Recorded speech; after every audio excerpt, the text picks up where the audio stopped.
Yang terpenting adalah apa yang dipesankan oleh Kanjeng Rasul Shallallahu Alaihi Wasallam. Beliau di dalam hadis yang sahih menyatakan, laisa ahadun yunjihi amalu.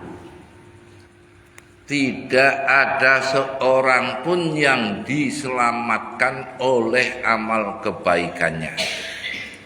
Nah, kita sering menyampaikan bahwa kita itu harus beramal baik. Tetapi Nabi bersabda tadi, tidak seorang pun diselamatkan oleh amal kebaikannya atau oleh amalnya. Para sahabat heran sehingga bertanya, wala anta ya Rasulullah, termasuk engkau ya Rasulullah. Jadi karena kalimatnya tak seorang pun, maka berarti Rasulullah juga termasuk orang yang tidak diselamatkan oleh amalnya.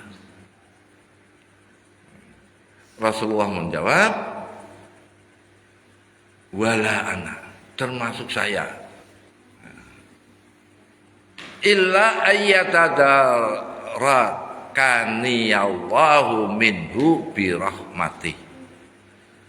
Kecuali kalau orang itu ditebus atau diganti selain amalnya, ada juga apa yang disebut dengan kasih sayang dari Allah Subhanahu wa Ta'ala.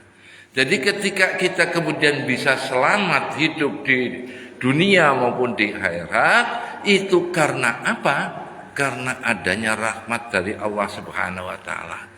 Kita tidak boleh mengandalkan amal kebaikan kita, sehingga Kanjeng Rasul Shallallahu Alaihi Wasallam sendiri menyampaikan doa yang harusnya kita ikuti.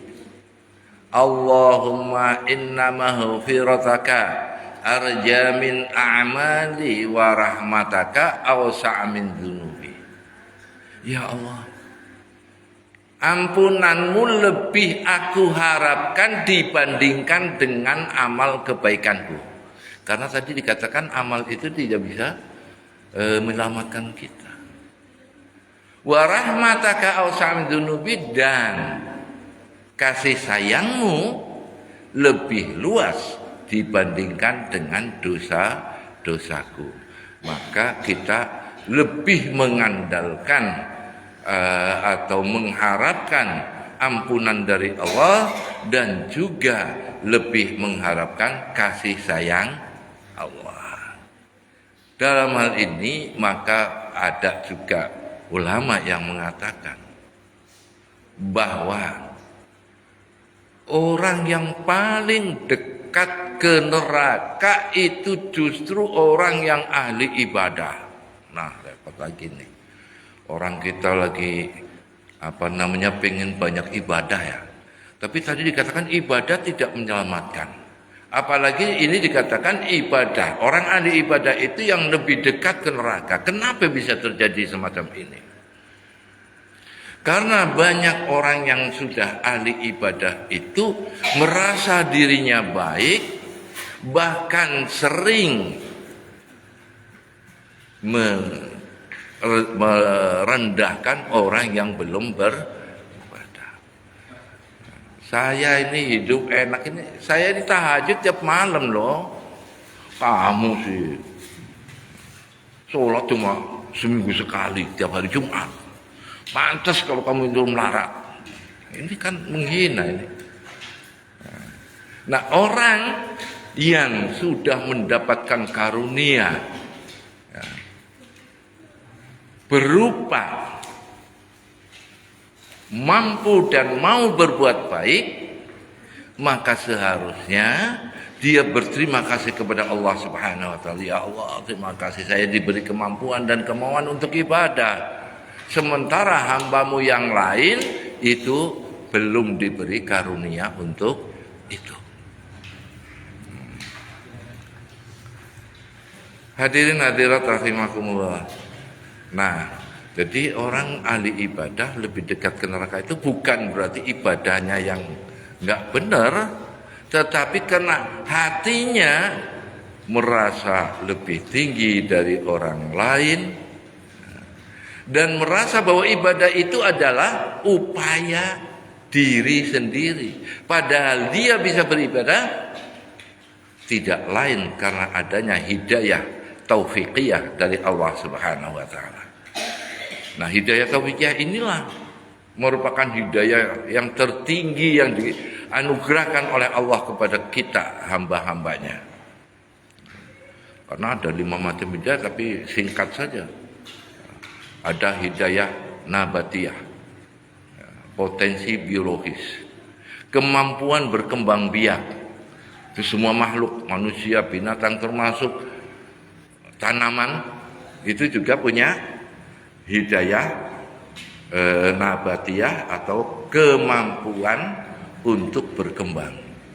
Ya, tanaman kan dari kalau mangga itu pelok dibuang, bertunas, berdahan, bertaring, berdaun, berbunga, berbuah, buahnya dimakan, peloknya jadi pohon lagi. Itu kan berkembang terus.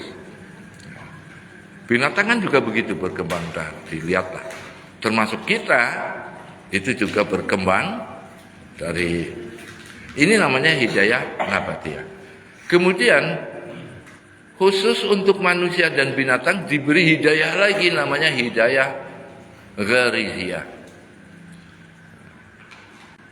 Hidayah ghariziyah itu adalah kemampuan berinsting.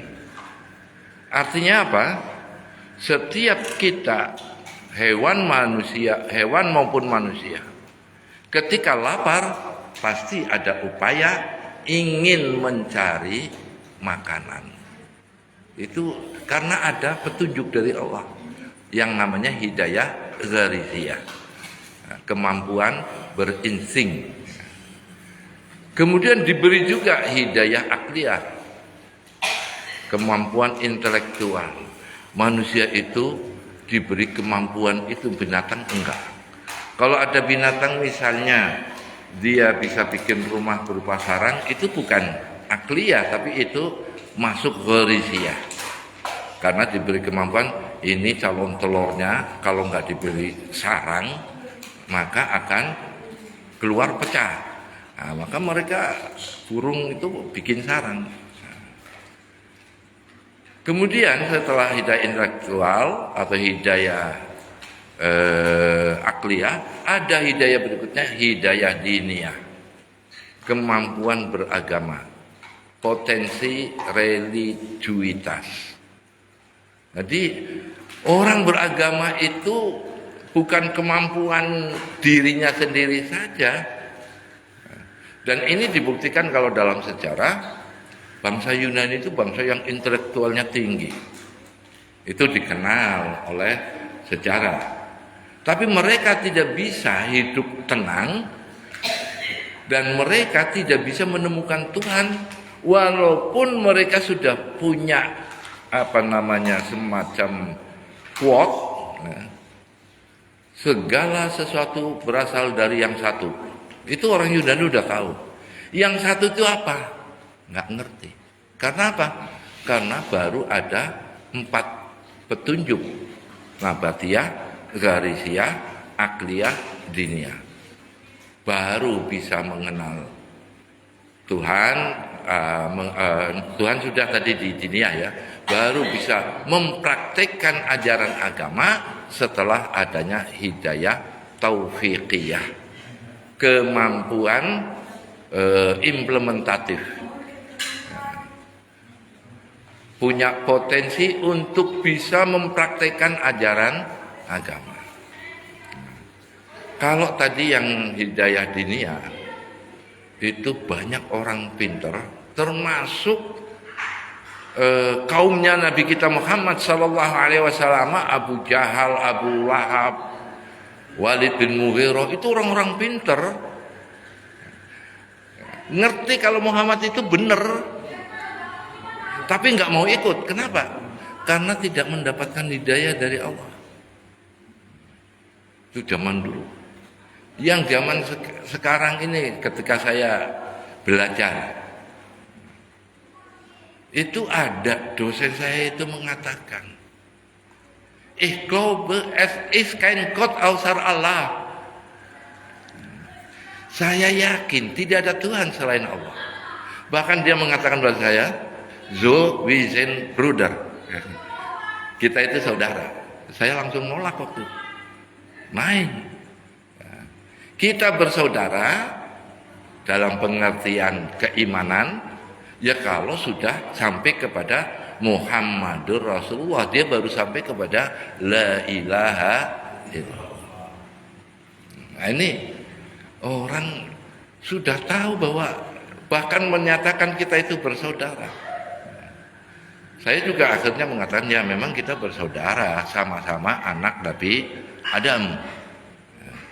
Kan orang kafir, orang Islam kan semuanya sama. Anaknya Nabi, anak cucunya Nabi Adam. Makanya jangan sampailah kita itu dengan orang yang belum beriman kemudian mencaci maki mereka. Kenapa kamu nggak mau beriman padahal Al-Qur'annya jelas, hadisnya jelas. Itu jelas bagi kita yang sudah ngaji melalui para ulama maupun para kiai. Tapi bagi mereka yang belum pernah ngaji yang memang belum jelas. Ini zaman medsos. Ada